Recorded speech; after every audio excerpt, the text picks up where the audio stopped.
kusinerong maglulupa for today's video. Syempre alam nyo na mag-aasikaso na naman tayo ng mga kids. So ako nga lang mag-aasikaso ngayon dahil wala na si Mrs. Pumasok na kaninang madaling araw.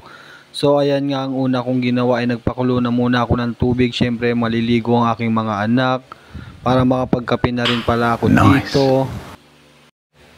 Alas 5 na nga ng umaga, so medyo magagahol na tayo neto.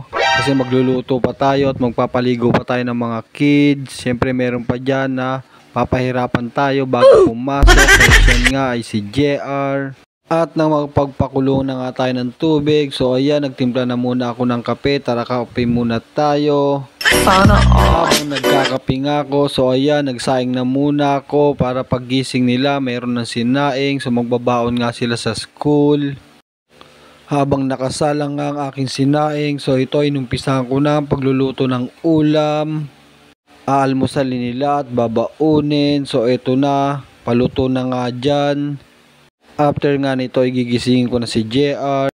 At nang matapos na ako magluto, so itong anak kong isa ay nakabihis na, nakaligo na rin. At ito naman si JR, ginigising ko na nga, so ayaw pa rin magising. Mauuna na nga pumasok ang kuya niya, siya ayaw pa rin tumayo. So mahirap talagang gisingin to si JR. At ayan na nga, yung kuya niya ay nauna na papasok. So dyan lang naman ang school, malapit lang nga dito sa amin. At ayun na nga ang sinasabi ko, pahirapan talaga dito. So ayan, nagising na nga siya pero umiiyak naman. So kailangan ko pa yung bola-bolahin para maligo. At buti na lang na bola-bola natin. Yan, nice. Pinapaliguan ko na nga siya dyan. Nakumbinsi ko rin siya na maligo na. Mabilis ang ligo na nga to kasi nga nung oras na, alas 6 na. At pagkaligo niya, syempre diretso bis na, mabilisan lang to kasi late na siya. Habang binibihisan ko nga, so ayan, kuha niya yung cellphone niya, hawak-hawak niya. So ang sabi niya, manonood muna siya habang binibihisan. At maya-maya na nga, eto na, ready na siyang pumasok. At eto na nga, nasa school na kami.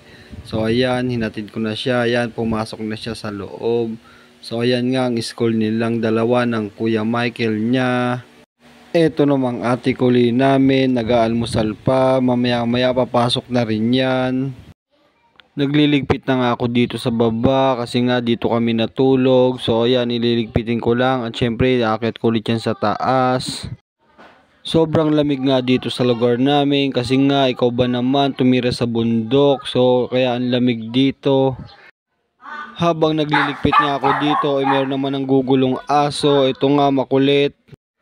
Dito nga sa lugar namin ay meron magandang paliguan. So pag bumaba ka lang sa may bati, so meron ka dyan makikita mga paliguan dyan na malinaw ang tubig. Pag nature trip nga ang gusto mo ay pumunta ka lang dito sa may lugar namin, dito sa kabundukan ng Cavite. So solid nga yung mga batis dito na paliguan. Nang matapos na ako magligpit ng hinigaan, nakyat ko rin sa taas. So eto, kakain na muna ako. So solo tayo dito. Pagkatapos nga kumain, syempre maghahanap tayo ng gagawin, maglilinis tayo, maghuhugas pa tayo ng plato. So hanggang dito na lang ang video na to. Maraming salamat sa suporta. Peace out!